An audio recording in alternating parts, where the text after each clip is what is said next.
ओम शांति। आज 2 अक्टूबर 2022। आज की अव्यक्त मुरली की रिवाइज डेट है 3 अक्टूबर 1992। आज बाबा अव्यक्त मुरली की महावाक्य में कहते हैं, ब्राह्मण अर्थात सदा श्रेष्ठ भाग्य के अधिकारी।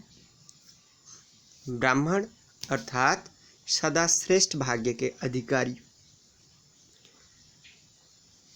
ओम शांति। आज भाग्य विधाता बाप दादा अपने सर्व बच्चों का श्रेष्ठ भाग्य देख हर्षित हो रहे हैं। इतना श्रेष्ठ भाग्य और इतना सहज प्राप्ति हो, ऐसा भाग्य सारे कल्प में सिवाय आप ब्राह्मण आत्माओं के और किसी का भी नहीं है। सिर्फ आप ब्राह्मण आत्माएं इस भाग्य के अधिकारी हो।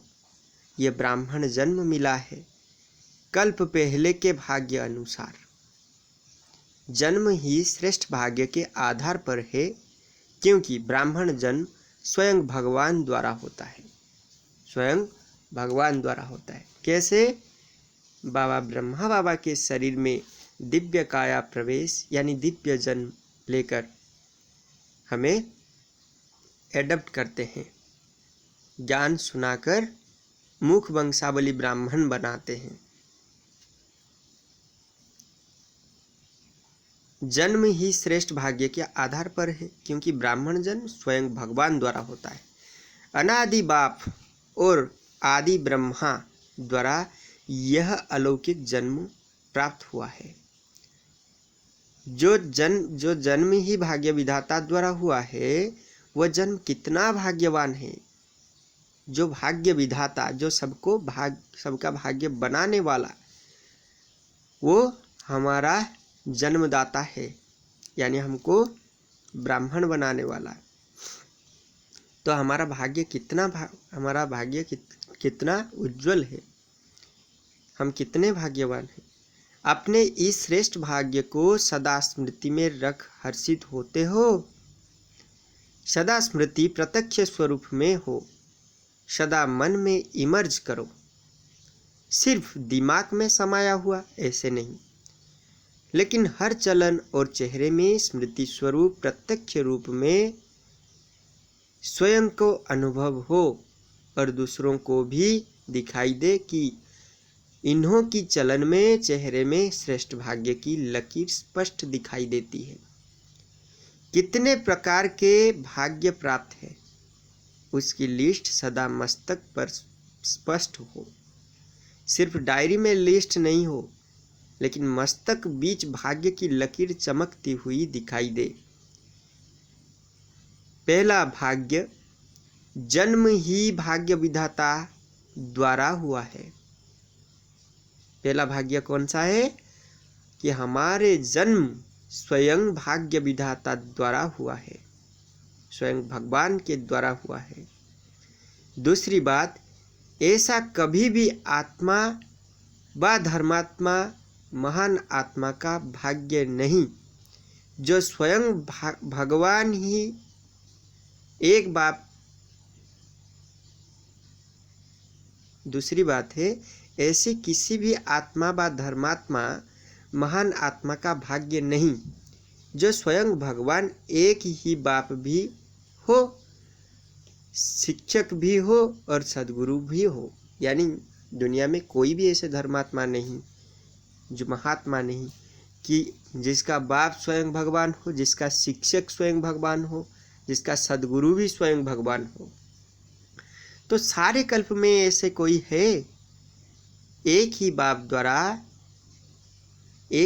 द्वारा बाप के सर्व संबंध से वर्षा प्राप्त हो। एक ही बाप आकर हमें सर्व संबंधों का वर्षा देते हैं। शिक्षक के रूप में श्रेष्ठ पढ़ाई और पद की प्राप्ति है। सद्गुरु की रूप में महामंत्र और वरदान की प्राप्ति है। वर्षे में सर्व खजानों का अधिकार प्राप्त किया है। सर्व खजाने हैं ना, कोई खजाने की कमी है? टीचर्स को कई कमी है। मकान बड़ा होना चाहिए, जिज्ञासु अच्छे होने चाहिए, यह कमी है? नहीं है। जितनी सेवा निर्विघ्न बढ़ती है, तो सेवा के साथ सेवा के साधन सहज और स्वतः बढ़ते ही है। बाप द्वारा वर्षा और श्रेष्ठ पालना मिल रही है। परमात्मा पालना कितनी ऊंची बात है। भक्ति में गाते हैं परम आत्मा पालनहार है, लेकिन आप भाग्यवान आत्माएं हर कदम परमात्मा पालना के द्वारा ही अनुभव करते हो। परमात्मा श्रीमत ही पालना है। बिना श्रीमत अर्थात परमात्मा पालना के एक कदम भी उठा नहीं सकते। ऐसी पालना सिर्फ अभी प्राप्त है, सतयुग में भी नहीं मिलेगी। वो देव आत्माओं की पालना है और अभी परमात्मा पालना में यह चल रहे हो। अभी प्रत्यक्ष अनुभव से कह सकते हो कि हमारा पालनहार स्वयं भगवान है। अभी प्रत्यक्ष अनुभव हो गया। जो आत्माएं रोज मुरली पढ़ते हैं, योग करते हैं, भट्टी में बैठते हैं, अमृत बेला करते हैं, खान पान में शुद्धता है, ज्ञान योग धारणा सेवा के साथ साथ दूसरों को आप समान बनाने की जो परम सेवा, ये सबसे बड़े सेवा है। आप समान माना बाप समान, बाप समान माना संपूर्ण पवित्र, संपूर्ण निर्विघ्न ज्ञान योग धारणा सेवा में 100% मार्क लेने वाले। तो इनको बाबा की पालना हर कदम में अनुभव होती है। ऐसे भी हम बातें करते हैं, तो जो बातें करते हैं यानी सोचते हैं, दूसरों के आगे मन से मन बात करें या दूसरों के साथ बात करें या किसी भी विषय में चिंतन करें, तो वो मुरली में आ जाता है। 3 दिन के अंदर अंदर मुरली में आ जाता है। तो ये कितनी बड़ी बात है, कितनी बड़ी बात है कि बाबा आप मेरे साथ हो, हमेशा मेरे पास हो। मैंने मन में जो संकल्प किया उसको भी आपने समाधान स्वरूप बनाने के लिए मुरली में दे दिए। उसका समाधान मेरे पास आप लेटर लिख के भेज दिए। इसलिए कहा जाता है मुरली को बाप की लव लेटर समझो, कि बाप ने बड़े प्यार से मुझे ही लिख कर दिया है।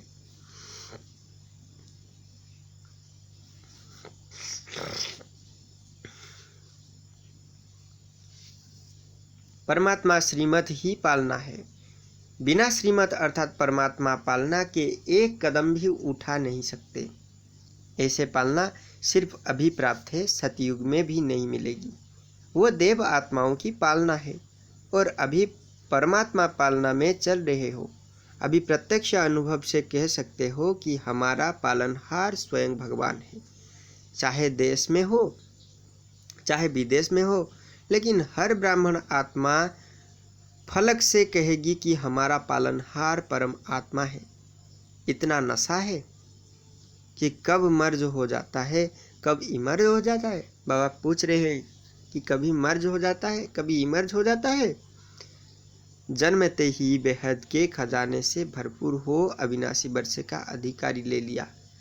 माना जब ज्ञान में आए, खुद को आत्मा रूप में जाने, बाबा के साथ योग युक्त हुए, तो अविनाशी वर्षे का अधिकार भी हमारा हो गया। साथ साथ जन्मते ही त्रिकालदर्शी सत शिक्षक ने तीनों कालों की पढ़ाई कितनी सहज विधि से पढ़ाई।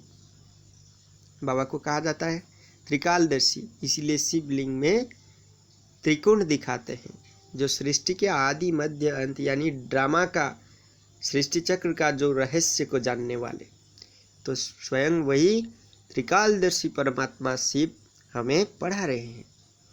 कितनी श्रेष्ठ पढ़ाई है और पढ़ाने वाला भी कितना श्रेष्ठ है। लेकिन पढ़ाया किन्हों को है? जिन्हों में दुनिया की उम्मीद नहीं है, जिन्हों में दुनिया की उम्मीद नहीं है, उन्हों को उम्मीदवार बनाया। ना सिर्फ पढ़ाया, लेकिन पढ़ाई पढ़ने का लक्ष्य ही है ऊंच से ऊंच पद प्राप्त करना। तो हमारा ईश्वरीय पढ़ाई की लक्ष्य क्या है? नर से नारायण, नारी से लक्ष्मी प्राप्त करना। इस पद को प्राप्त करना है। परमात्मा पढ़ाई से जो श्रेष्ठ पद प्राप्त कर रहे हो, ऐसा पद सारे वर्ल्ड के ऊंचते ऊंच पद के आगे कितना श्रेष्ठ है। अनादि सृष्टि चक्र के अंदर द्वापर से लेकर अभी तक जो भी विनाशी पद प्राप्त हुए हैं, उनमें सर्वश्रेष्ठ पद पहले राज्य पद गाया हुआ है। लेकिन आपके राज्य पद के आगे वो राज्य पद क्या है? श्रेष्ठ है। आजकल का श्रेष्ठ से श्रेष्ठ पद प्रेसिडेंट, प्राइम मिनिस्टर है। बड़े से बड़ी पढ़ाई द्वारा फिलोसोफर बनेंगे, चेयरमैन, डायरेक्टर आदि बन जाएंगे, बड़े से बड़े ऑफिसर बन जाएंगे। लेकिन यह सब पद आपके आगे क्या है? ये सब बड़े बड़े जो पद है आपके आगे क्या है? फीकी है। आपको एक जन्म के लिए श्रेष्ठ पद प्राप्त होने की परमात्मा गारंटी है, और एक जन्म की पढ़ाई द्वारा एक जन्म भी पद प्राप्त कराने की कोई गारंटी नहीं। जो लौकिक में हम पढ़ाई पढ़ते हैं, बहुत पढ़ाई पढ़ लेते हैं, फिर भी इस पढ़ाई से हमें एक जन्म सुख मिलेगा, खुशी मिलेगा, इसकी गारंटी है क्या? नहीं है। आप कितने भाग्यवान हो जो पद भी सर्वश्रेष्ठ और एक जन्म की पढ़ाई और अनेक जन्म की प्राप्ति। तो भाग्य है ना, चेहरे से दिखाई देता है? बाबा पूछ रहे हैं, चलन से दिखाई देता है? क्योंकि चाल से मनुष्य के हाल का पता लगता है। ऐसी चाल है जो आपके इतने श्रेष्ठ भाग्य का हाल दिखाई देवे। यह अब भी साधारण लगते हो, क्या है? साधारणता में महानता दिखाई दे, जब आपके जड़ चित्र अभी तक महानता का अनुभव कराते हैं। हमारे जड़ चित्र माना जो लक्ष्मी नारायण की चित्र हैं, सीताराम की चित्र है, देवी देवताओं की चित्र है, तो उस जड़ चित्र अभी तक भी हमारे महानता का अनुभव कराते हैं, मंदिर में पूजे जाते हैं। अब भी कैसी भी आत्मा को लक्ष्मी नारायण बा सीताराम बा देवी देवता बना देते हैं, तो साधारण व्यक्ति में भी महानता का अनुभव कर सिर झुकाते हैं ना। अगर साधारण मनुष्य को भी हम कलर ड्रेस वगैरह पहनाकर लक्ष्मी नारायण समान सजा देंगे उसको, तो लोग क्या करेंगे? उनका प्रणाम करेंगे।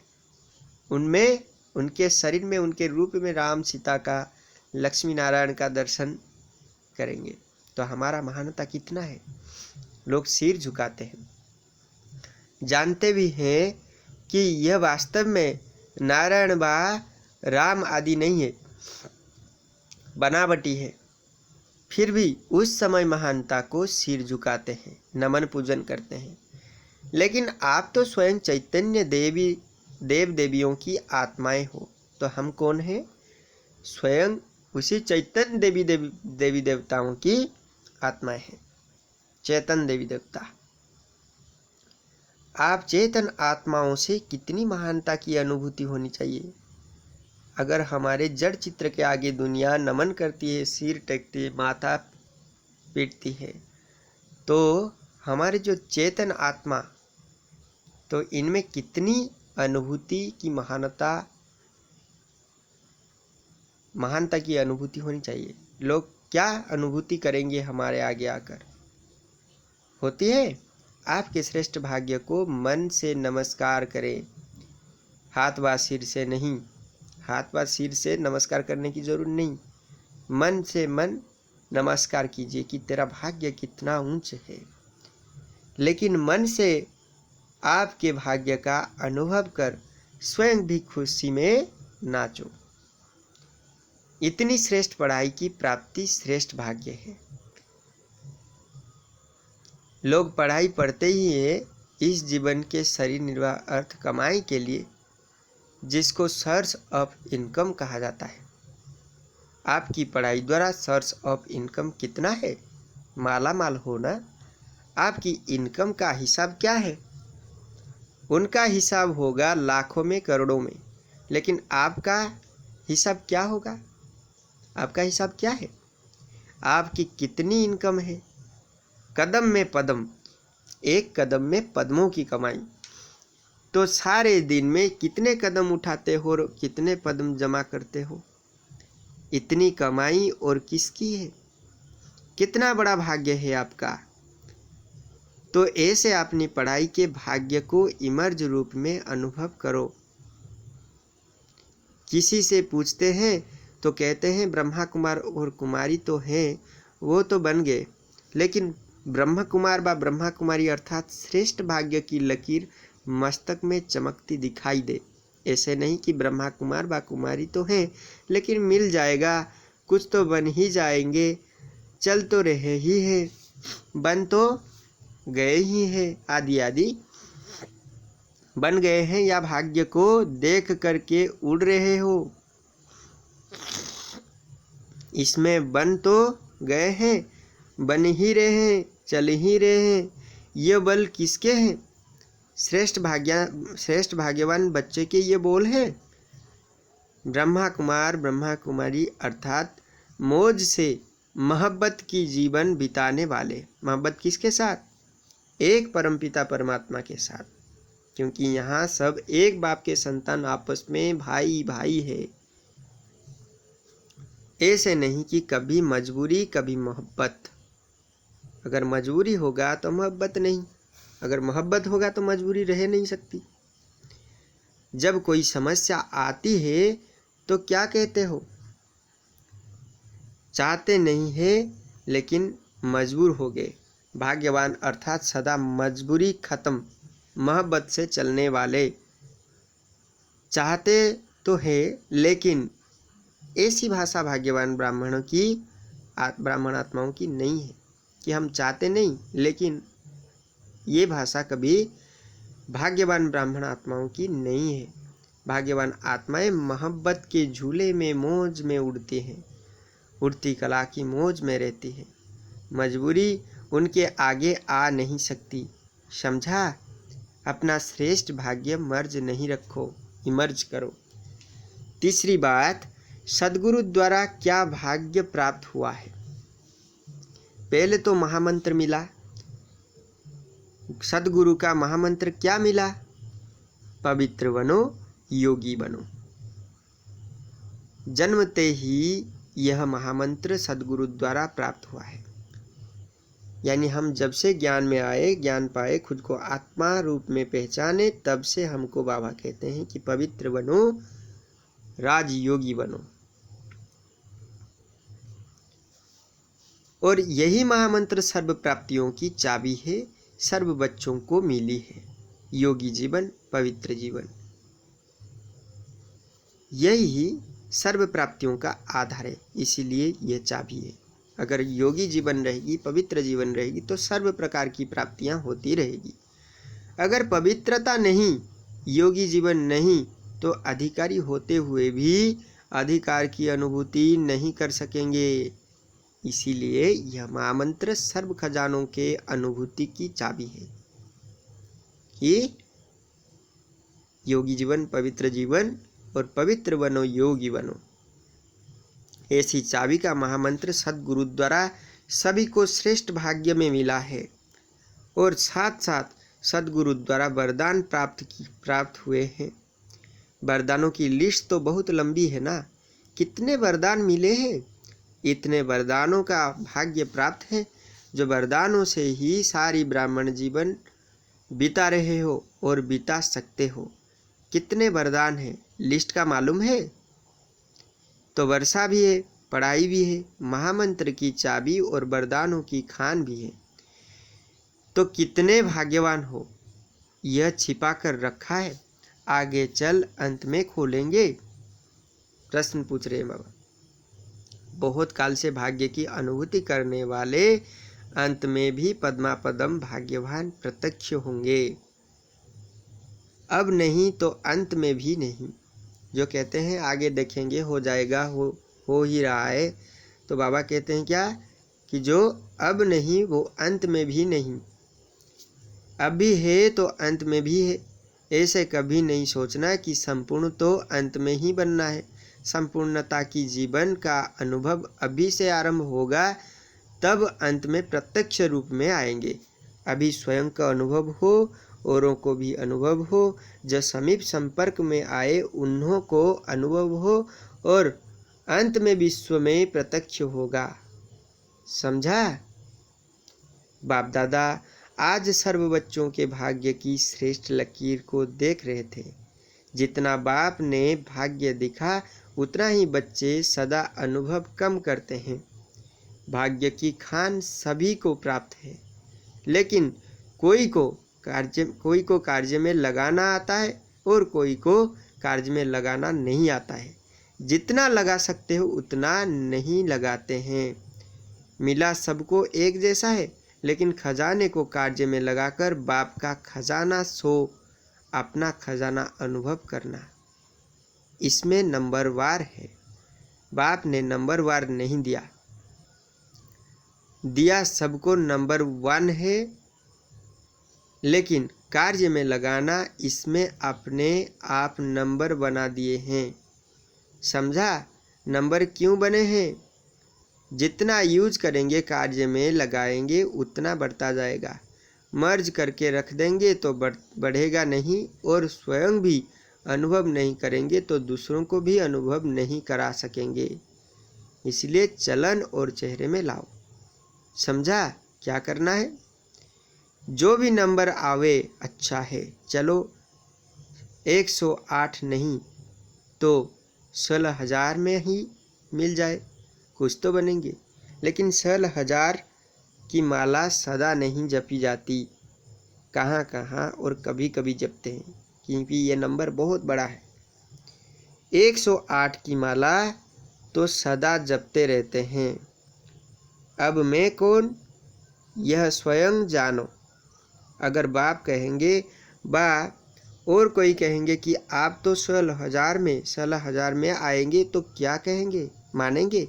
क्वेश्चन मार्क शुरू हो जाएगा। इसलिए अपने आप को जानो, मैं कौन।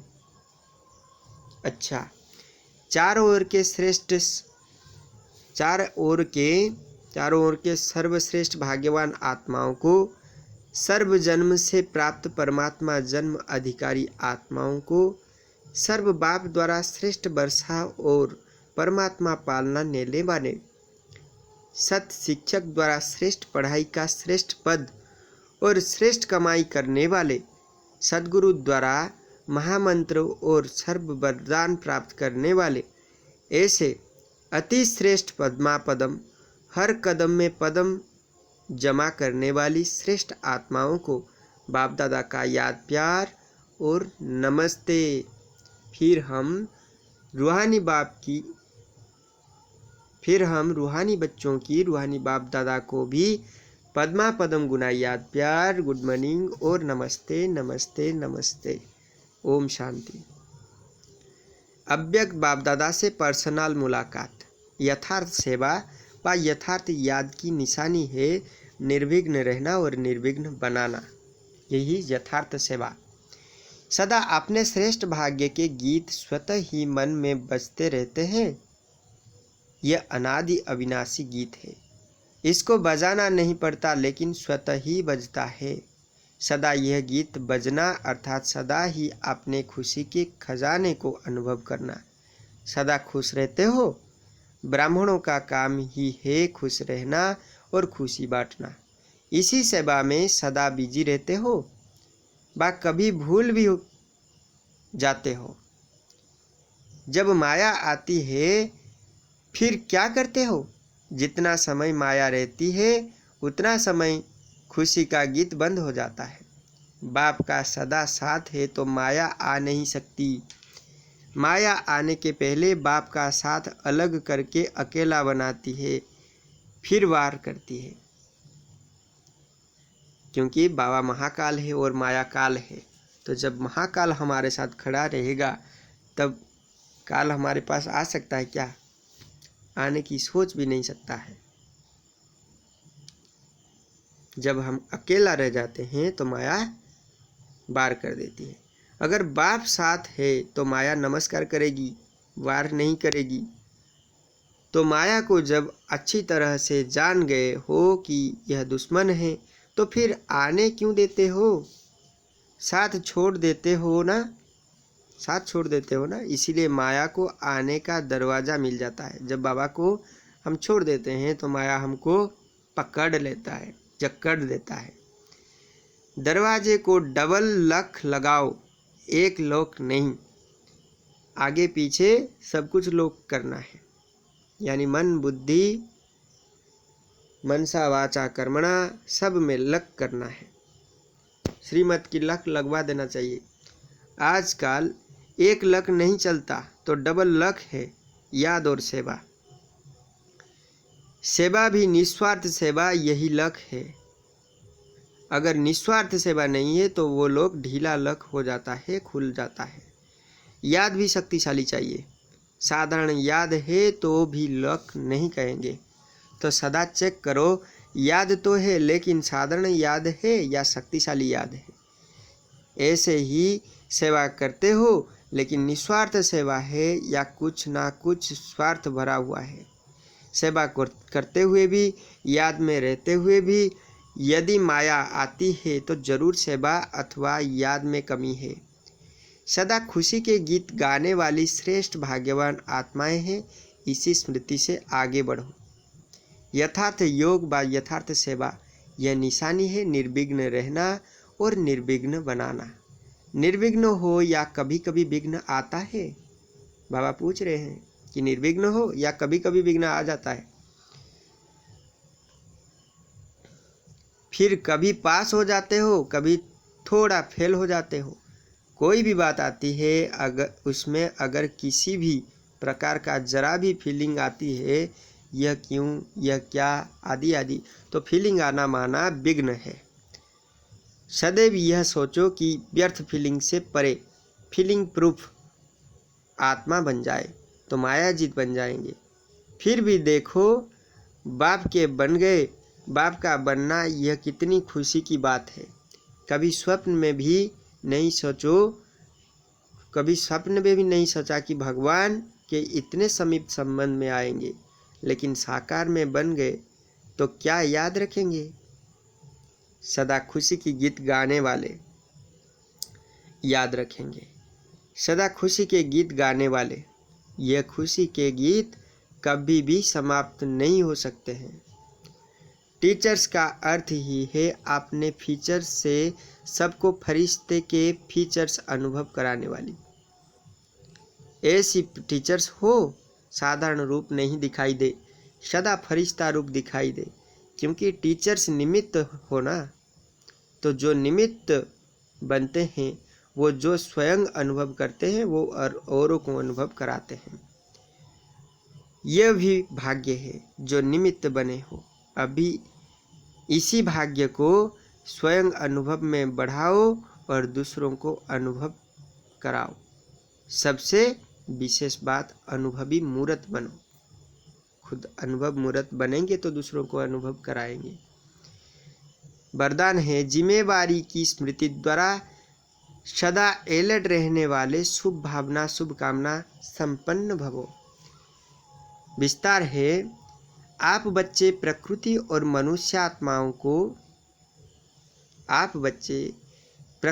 मनुष्य आत्माओं की वृत्ति को परिवर्तन करने की जिम्मेवार हो। लेकिन यह जिम्मेवारी तब ही निभा सकेंगे जब आपकी वृत्ति शुभ भावना शुभ कामना से संपन्न, शतोप्रधान और शक्तिशाली होगी। जिम्मेवारी की स्मृति सदा अलर्ट बना देगी। हर आत्मा को जीवन मुक्ति दिलाना, वर्षे के अधिकारी बनाना, यह बहुत बड़ी जिम्मेवारी है। इसीलिए कभी अलवेलापन न आए, वृत्ति साधारण न हो। स्लोगान है, अपने हर कर्म द्वारा सहारेदाता बाप को प्रत्यक्ष करो।